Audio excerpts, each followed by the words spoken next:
Hi guys. Okay, we're gonna do Latin, and we're gonna do our kind of our recitations first, and then we're gonna jump into what Henley has for you this week, and then we will be done. So let's first. I'll switch the camera back and forth so we can see it. So let's do our drill first. So let me flip you over. Okay, so let's go conjugations. There are 4 of them. They're verb families. They have 6 attributes: conjugation, person, number, tense, voice, mood. Person, first, second, and third person. Singular, plural is the number. The 6 tenses are broken into 2 systems. The present system, present, imperfect, and future tense, is in that system. The second system, the perfect, pluperfect, and future perfect, is the perfect system. We're actually going to talk about that today. And then the voice, we have 2 voices. We have active voice and passive voice. And then we have 3 moods: indicative, imperative, and subjunctive. Indicative mood is your common statements and questions. That's what we have been in all year long. Imperative is your commands or your requests, and then subjunctive is contrary to fact or a wish. Okay, so that's your mood. So we have been in indicative, active all year long. Okay, so your tenses, we just talked about those. We're going to kind of focus on this today, but let's do present tense. Let's look at those endings. So in the present tense, a current action, its endings are, you find the stem and then you add OST, mustis int. In the imperfect tense, this is a not finished, ongoing, repeated, or interrupted past action. You find the stem and then you add bombasbat, bombasbat bont. And when we translate into English, typically you'll have an ing added to the verb, and we will use was or were depending on the person, first, second, or third person. All right, in the future tense, this is an action that will happen in the future. You have this, you find the stem and then you add the endings bo, bis, bit, bimus, bitis, bunt. And then when you translate, you'll typically use will as in English, possibly shall. Okay, so let's go. We've gone to sum in the present tense. Sum est est, sumus estis sunt. And you will use the verbs in English when you translate: am, are, or is, depending on the person.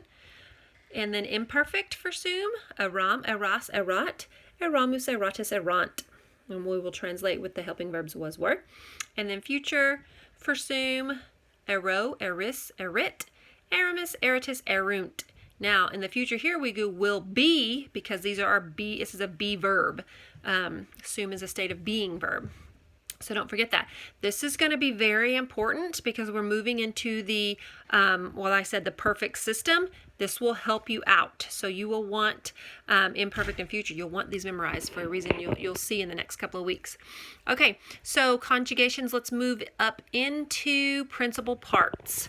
So for principal parts, that definition is to provide the stems needed to conjugate a verb in all of its tenses. So remember, Latin is a language of stems and endings. We find the stem, we put the correct ending on it, we can translate this language. So let's look at the first conjugation principal parts. They're in red on this poster right here. O, ari, avi, atus. So let's take amo, the first conjugation verb, through its 4 principal parts. You have amo, amare, amavi, amatus. All right, let's go to second conjugation principal parts.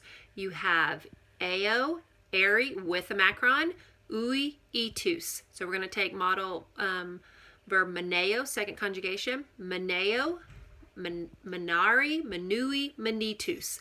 I warned to warn, I warned, warned. This one right here, our second principal part. Okay, that one typically has a significance for us. Let's see. So don't forget, you have to have, in second conjugations, you have to have that macron. Do not drop that. Okay, so let's go to, let me grab my book real quick, and then we'll go into third conjugation because I'm going to show you this out of the book.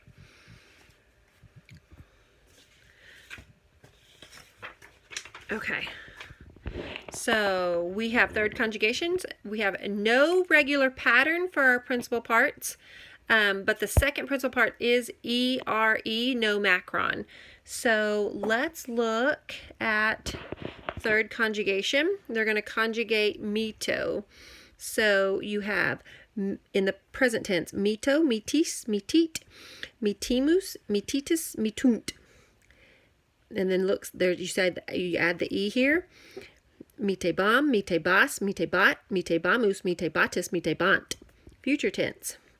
We have an A here. They have that in dark black because it changes there. So you have a vowel change here in third conjugation a couple of times.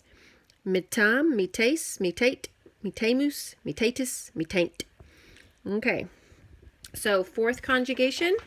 Let's go into the principal parts. Eo, ire, evi, etus. Second principal part is I-R-E. Okay, this is known as the double vowel conjugation because you're going to see some double vowels. So if we conjugate the verb in fourth conjugation, audio, it's present tense. Audio, audis, audit, audimus, auditus, audunt, audiunt. And then imperfect. We have this E coming in. This is that double vowel, that kind of I-E here. And you'll say both of those. Audi ebam, audi ebas, audi ebat, audi ebamus, audi ebatis, audi ebant. And then future, double vowel here, E-N-I on the first person singular, and then it jumps to I-E. Audi am, audi ace, audi eight, audi amus, audi atus, audi ain't. Okay, so let's go, before we go into our new stuff, let me take us back to, let's go into declensions. So those are our conjugations. Let's go into declensions.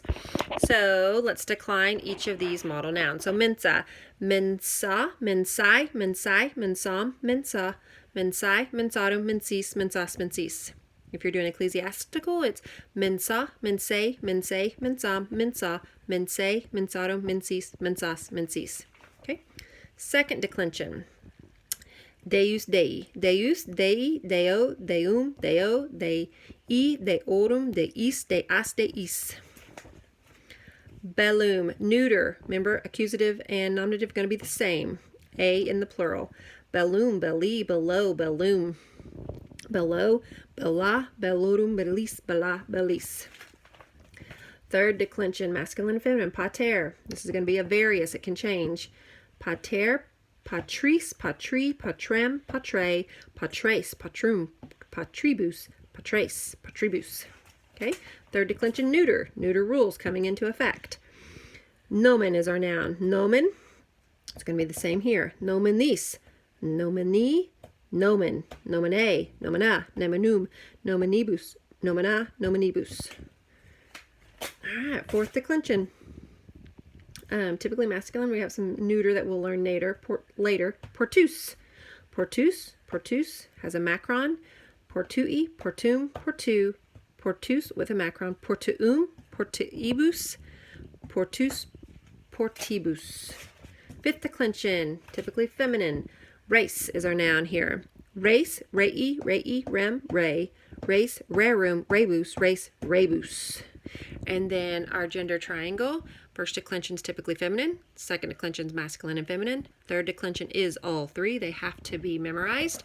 Fourth declension, typically masculine. We will get into neuter later, but they're select few. And then fifth declension is feminine. Okay. So like I said, we're moving into the perfect system today is kind of what I'm going to introduce to you. And then we'll move on from there. So let me switch the camera back to me so I can talk and use both of my hands. Okay. All right, so the present, I'm going to put this poster up here so you can see it. The present tense. We're going to get into the present system today. My battery's going dead, so I'm going to have to hurry. Hang on just a second. Hey, Joshua? Jackson? Nope, nobody's there. Let me go grab my cord. Hang on.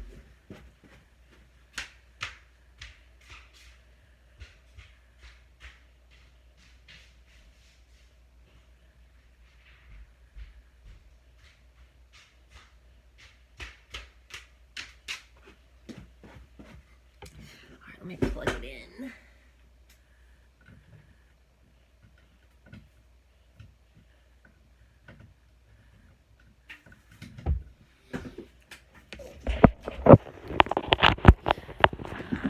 That way I don't lose y'all. Oh, I gotta watch my time too. Okay, so we're in the present system today. No, sorry, scratch that. Got confused. We're in the perfect system. We're introducing the perfect system. So we know that the perfect system is the perfect tense, the pluperfect tense,